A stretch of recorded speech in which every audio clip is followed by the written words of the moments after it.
Manoj Kumar Tiwari suffers from a very persistent neck pain.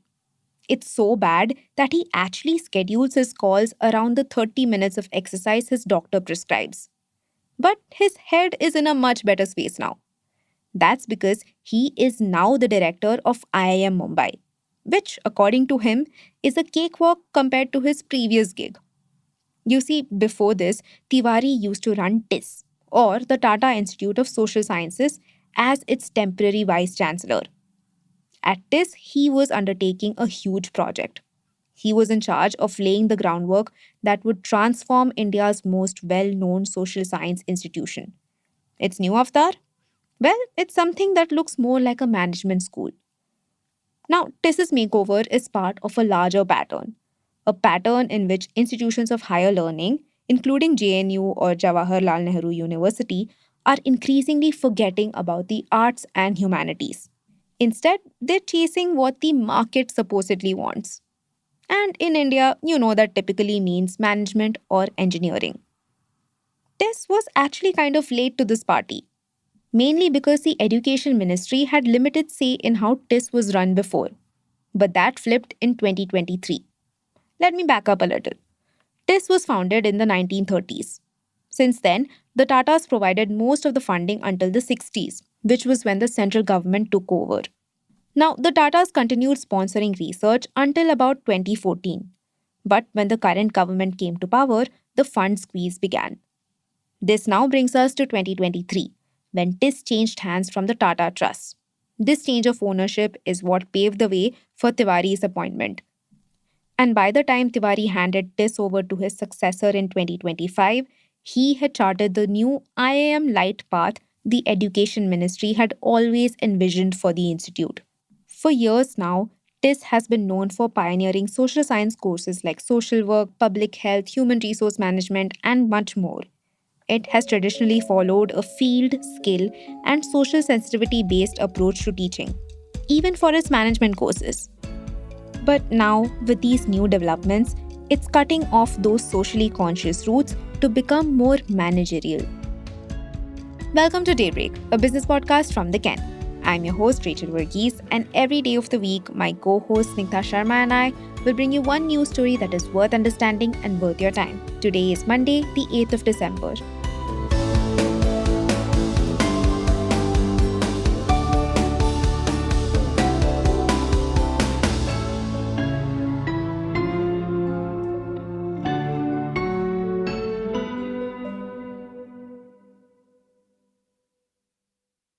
Let's get into what becoming more managerial looks like. In practice, it means a few things. First, less rural immersion, more organizational economics in the syllabus. Second, fewer teachers from civil society groups, while more are being recruited from IIMs. And third, more management majors and minors at the undergraduate level. My colleague at the Ken, reporter Atul, spoke to a visiting professor. They claimed that it seemed like TIS management programs were trying to mirror IIMs. Meanwhile, some of the social science courses TIS pioneered were being underfunded. Some are even on the verge of shutting down. And like we explained earlier, this IIM like path was charted by Tiwari, who likes to describe himself as a Sarkari Admi. In English, that translates into government man, which makes him the exact type of person who the education ministry would use to remake TIS into a public university. One of the first major changes Tiwari made was how TIS admitted students. He dropped the institute's own admission test, opting for central standardized exams. Now, at TIS, management courses use the CAT or Common Admission Test like the IIMs. Social science programs use CUET or Common University Entrance Test like the Delhi University. TIS's own test, called TISnet, used to focus on social sensitivity and civil society. Because, of course, these sensibilities were baked into the core ethos of the institution. But turns out, hiring recruiters are partial to CAT. Tiwari told us that they rate institutions as Tier 1 or Tier 2 based on the marks students scored in the CAT. So, moving to CAT would improve job prospects for TIS students, and it would also attract more serious MBA aspirants. And it seems to have worked. In fact, TISS received more applications for CAT 2024 than it did previously for its own exam. But there's another effect. A visiting faculty member told us that earlier a student who wasn't good at math could still be able to get into the college. So, a lot of social science students used to be able to join these management programs. But now that's no longer the case because CAT focuses on quantitative aptitude instead of qualitative. The result, over 40% of the 2025 batch now have engineering backgrounds, which is quite close to the IIM levels of 50%.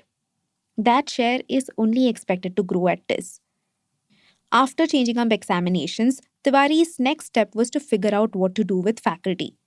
Because of its civil society focus, TISS used to hire visiting faculty from policy shops and NGOs.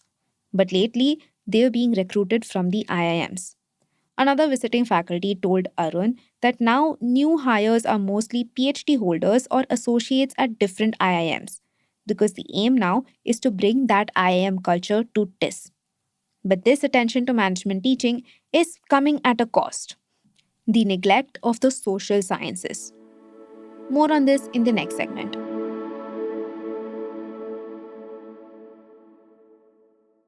Replacing the TISSNet with the centralized CUET was supposed to give TISS a competitive cohort of students, like CAT did. But it hasn't quite worked out that way.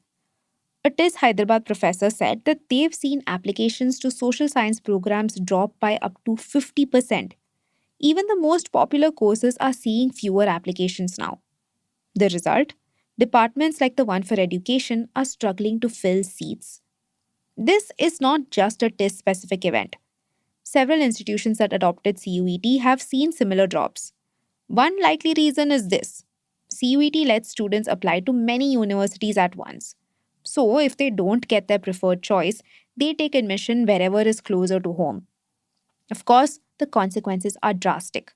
In 2024, TISS announced it was laying off more than 100 people.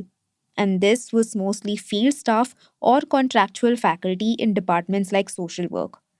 An outcry caused the Tata Trust to step in with 5 crore rupees to extend these people's terms. But that extension expires soon, in March 2026. In fact, some departments aren't even hiring anymore. A visiting faculty member said that because the gender studies and education departments haven't seen much hiring, they are actually likely to be shut down. Even the few teachers who are being hired are being brought on limited term contracts. It's the same story across all major public institutions. What's worse is that this sort of a structure has actually ended up putting free expression under strain. No one feels confident enough talking about issues, especially since their contract has to be approved every 11 months by the Vice Chancellor. These rules are even more stringent with students. In fact, the management hasn't allowed a student union election since Tiwari's appointment in 2023. It has also blacklisted alumni critical of the government, such as social activist Medha Patkar. At a larger level, the hasty makeover of TISS reflects a larger policy issue. The Education Ministry has been pushing institutions to introduce more industry aligned programs since the NEP or National Education Policy launched in 2020. The aim is to put institutions in a place where they can run more self sufficiently. This transformation went into high gear after the Tata Trust handed over control to the Education Ministry in 2023. New regulations allowed the ministry to choose the vice chancellor, which left Tata Trust with just one representative on an 8 member governing council. The result was a greater emphasis on self sufficiency. Soon, self financed digital courses, distance learning, and executive courses were the norm. More market oriented courses were also introduced in management, analytics, and artificial intelligence. So, what happens to the departments that aren't really getting with the program? Well, they're kind of being left to fend for themselves. For instance, legacy programs like women's studies, rural development, and social work have seen cuts in funding and have been asked to generate revenue. This comes after a shift in which there was an overall reduction in government funding of higher education. Since 2017, India has shifted to a loan based funding model. Earlier, it used to be a grant based model. Now, universities must find their own way to repay their interest free loans. To address this, TISS has doubled its exam fees and tripled hostel charges over the last 5 years. What's interesting though is that the self sustenance push seems directed mostly at social science institutions with distinct identities. In 2017, JNU used the same argument to introduce engineering and management courses. And as we reported a few months ago, the Institute of Rural Management, or IRMA, is also undergoing a similar dilution of its identity. Stay tuned.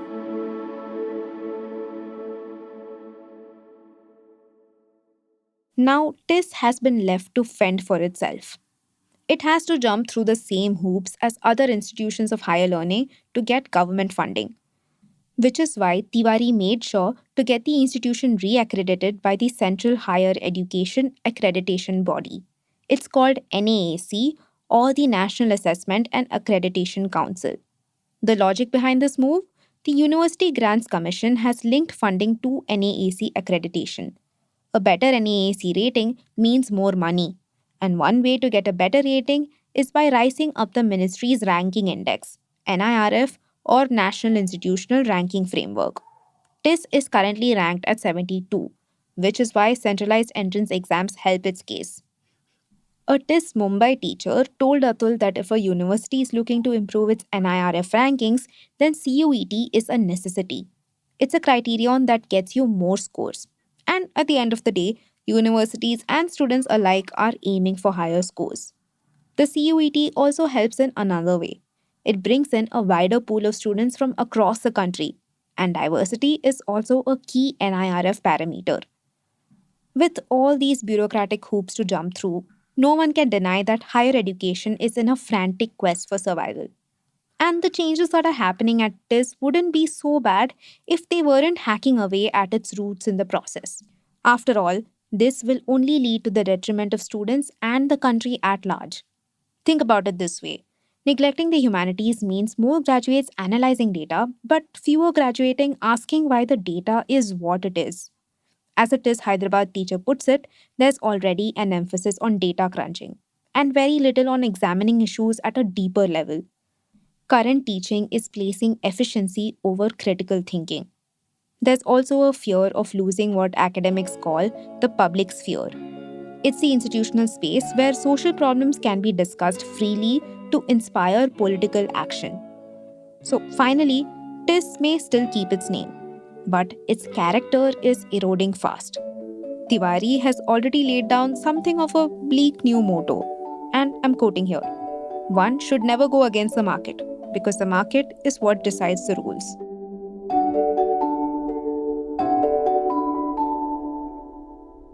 Daybreak is produced from the newsroom of the Ken, India's first subscriber-focused business news platform. What you're listening to is just a small sample of our subscriber-only offerings. A full subscription offers daily long-form feature stories, newsletters, and a whole bunch of premium podcasts. To subscribe, head to theken.com and click on the red subscribe button on the top of the Ken website. Today's episode was hosted and produced by my colleague Rachel Varghese and edited by Rajiv Sien.